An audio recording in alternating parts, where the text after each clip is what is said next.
If there is one car brand that I think has the most beautiful models across their entire lineup, it's gonna have to be Aston Martin. And now we have the new Vanquish Volante, the most powerful Aston Martin convertible of all time. And just looking at this design, it's a stunning piece of art. All the lines, Aston Martin are fantastic on proportions and also line flow. It doesn't matter if it's a Volante or a Roadster or a Coupe. Personally, I will still choose the Coupe because I just think the roofline just adds a lot of movement, and proportionally it just looks better pretty much every single time when you have the choice between a convertible and a Roadster. But for what this is, it's just a stunning piece of art. I want to have a look at this from a front, side, and rear, and also this beautiful new interior that Aston Martin has been crushing lately.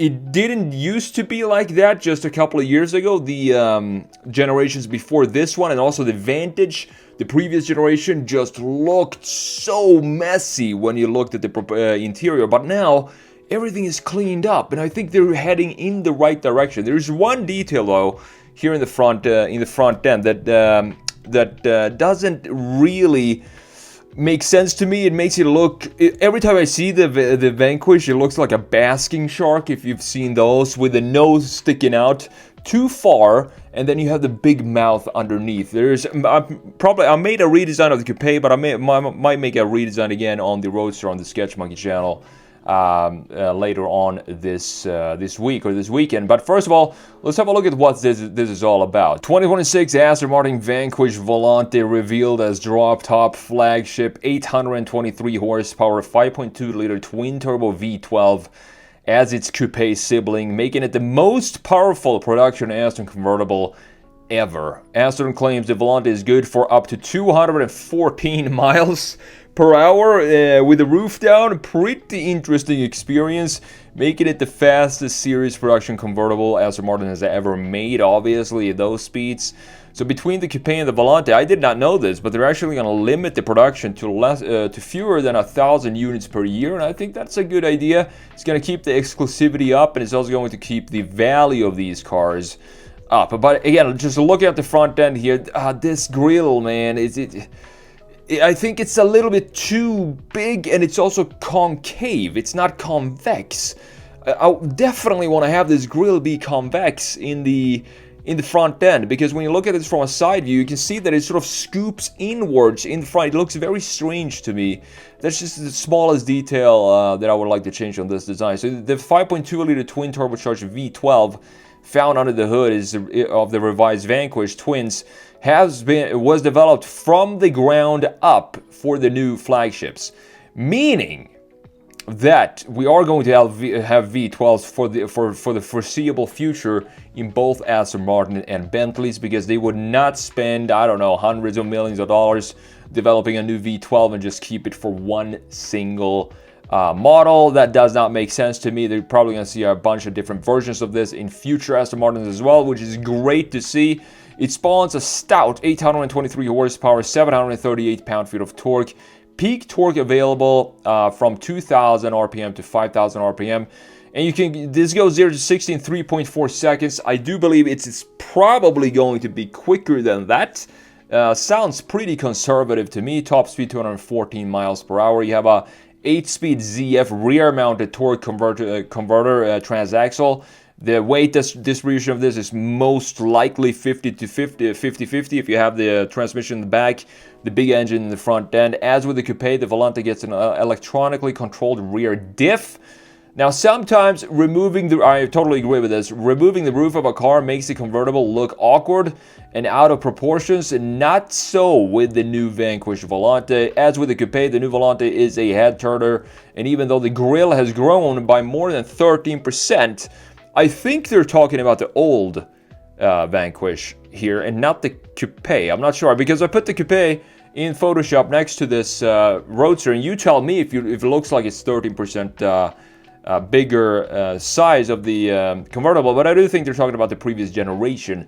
It maintains an elegant demeanor here. So the soft top, which Aston calls a K-fold, can be opened in 14 seconds and closed in 16 seconds.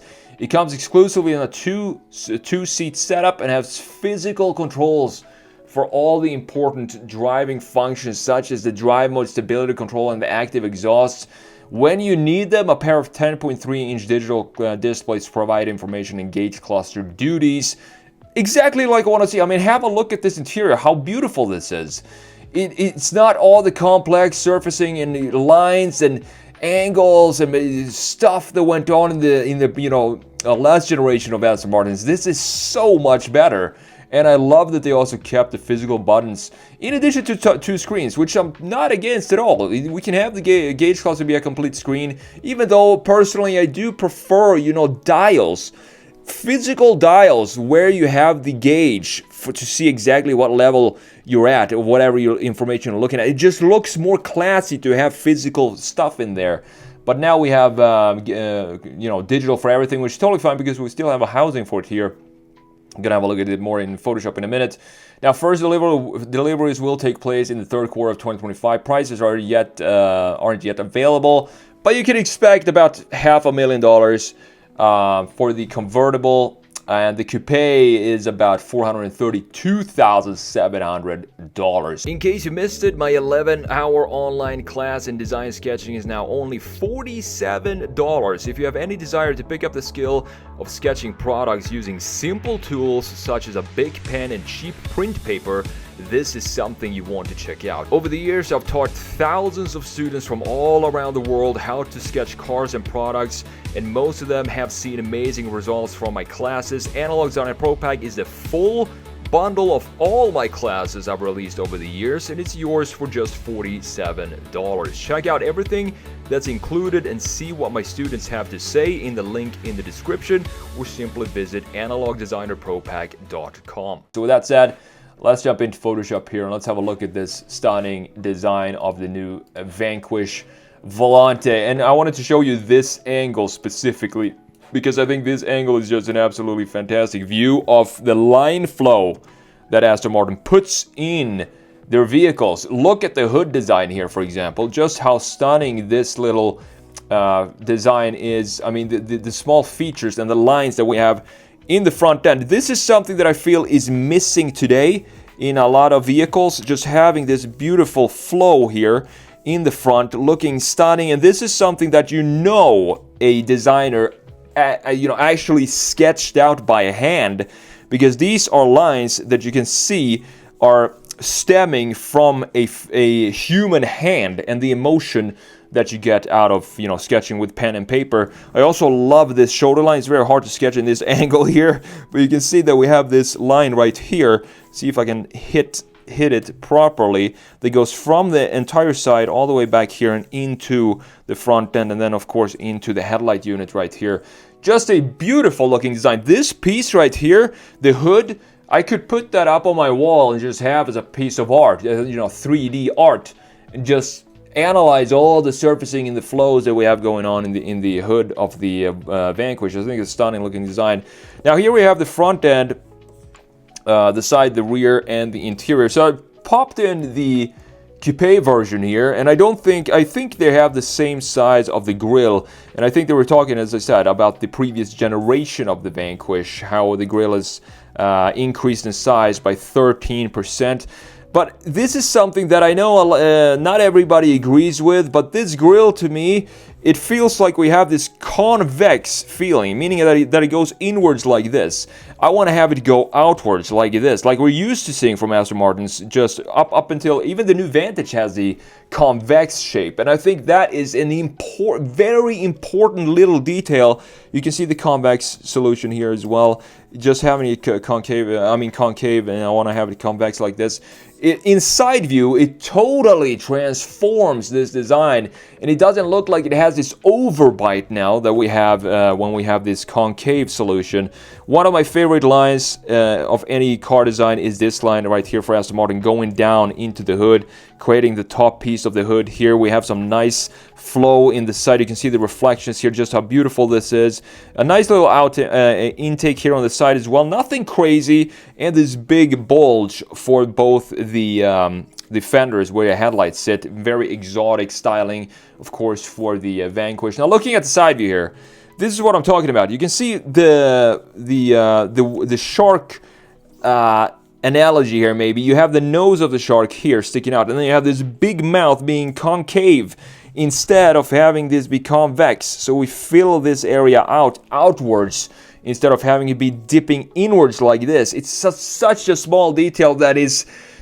To me, it's sort of annoying, because that would totally change the entire design of this vehicle to have it be in a convex solution for the grille. But looking at the line flow in the side, I mean, Aston Martin line flow, there's just no question about it. They're one of the best in the business, and I've said this in previous videos. I feel like Aston Martin is becoming more what Italians used to be in the early 2000s with their designs, with the 550 Maranello, the 360 Modena, those very organic looking designs, and very exotic and soft shapes, in addition to a couple of few sharp key lines. And I think as Ferrari these days, they're going more into feeling a little bit more robotic today, I would say. But Aston Martin feels like old school Italian styling now. And I think they've taken over the throne as the most emotional country when it comes to styling. What do I mean when I say emotional design? I mean this, having these curvatures that goes all across the entire body of the car. Look at the raked windshield here, just the angle of this thing, and you have all these lines, and you have these soft surfaces going across the entire vehicle, in addition to some key design features. There's a lot going on, a lot of dynamics and fluid motions going on in this design, and that is what I mean when I say emotional design. It feels like it's alive, like it's an organism. Now look, this is by far my favorite view of this vehicle, just because of the grille in the front end. But this rear end is just a genius design. This is something I've never seen before in any car, to have this island here in the middle, sitting by itself, Aston Martin spelled out, and look at this stunning chamfer that we have going down here as well. And then you have these very sort of almost robotic looking taillight designs, which clashes, because nothing about this design, other than this, the taillights are robotic. Even the front headlights have a very dynamic, exotic feel to them. But in the rear end, they decided to make a couple of slots like this. 1, 2, 3, 4, 5, 6, 7 slots of small LEDs. And that will make up the taillights. To have that sort of idea, when you look at the overall design of this vehicle, how just fluid it is something that is very bold. Because personally, I would, assume that they were going to make something like this, something more dynamic. Maybe have a little bit of a different thickness, going up here or something like that, to create some sort of taillight like this, to have it be the same dynamic vibe that we have in the rest of the car. So adding these 7 slots of just simple LEDs, a very, very bold decision by Aston Martin, but it definitely works out. It creates a very, very unique rear end for the Vanquish. And look at the tailpipes here, how massive bazooka tailpipes these are. Looking great. I think they're almost, you could almost say that these tailpipes are almost oversized. I don't know. They look great. I mean, they're big quad tailpipes in the rear. Now looking at the interior, we talked about this real quick. A lot of carbon fiber here, of course. Love the angle of the screen. It doesn't stick up here, thankfully. It now sits deep down in the dash. No distraction for the driver. We have some nice carbon fiber cap for the gauge cluster here as well. Beautiful looking steering wheel. Not sure about this green color though, like mint green. Probably not something I would personally pick. But have a look at this control panel down here. Controls for everything you need. All the physical buttons and knobs and toggles and everything. You also have additional buttons all the way down here on the screen itself with these drive modes. I do believe this is the drive modes right here. So stunning design by Aston Martin. Last but not least, I just want to quickly show you, if we have time for it, this lineup right here of the current Aston Martins and just how much they're crushing it these days. The Vantage to me is a dream car. I mean, to me, a sports coupe, it doesn't get much better than this when it comes to design. When you have a front-engine sports car like this with all these stunning lines here, line flow going all across, and this update is one of the best updates I've seen for any car because we changed out the front end being more exotic now, but more so the interior just got a total refresh. So out is the alien spaceship design that didn't suit this overall beautiful exterior, and now we have the same simplistic interior like we have in the new Vanquish. Then you have DB12 down here. Not a huge fan of this cut in the wheel arch right here because this removes some of the structure of the design, and it also makes it, when you have this cut up here, it makes it feel like the ride height is a lot higher than it is. It feels like it's sitting a lot higher because of this small little cut here.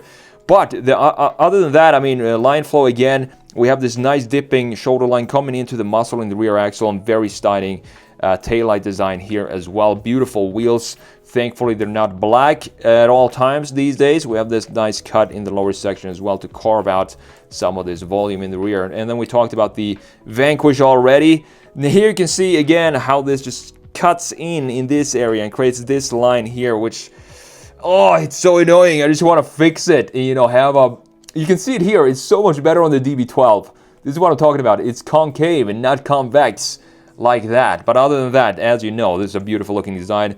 Valor right here. I wish this was a more common car, and I hope this is the design language Aston Martin is going to put out for the next type of, you know, Vanquish and Volantes and DB12s, 11s, to have it be more of this muscle car front end, because this is one of the baddest looking designs on the market right now. As you know, these are very limited production versions, but I don't want them to be, because I think it's such a genius design that more people need to appreciate in real life. That is how good of a design I think this Valor and the Valiant as well are. And then we have the Valhalla, the supercar. Look at all the design features that we have going on here. All the lines, the beautiful small little subtle details in the bodywork. We have this cut in the front fender, and we have this nice cut here in the back as well. Look, just looks beautiful. It looks stunning, even though it is this high performance vehicle that needs to be on point when it comes to functionality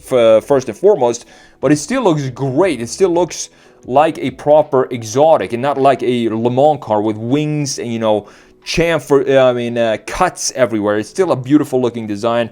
Last but not least, even their SUVs, Aston Martin SUVs, look great. I mean, this is one of the best looking SUVs out there. Look at the tail, ducktail here. It has a triple spoiler, triple wing back here. You have one down here, at least for the DBX 707.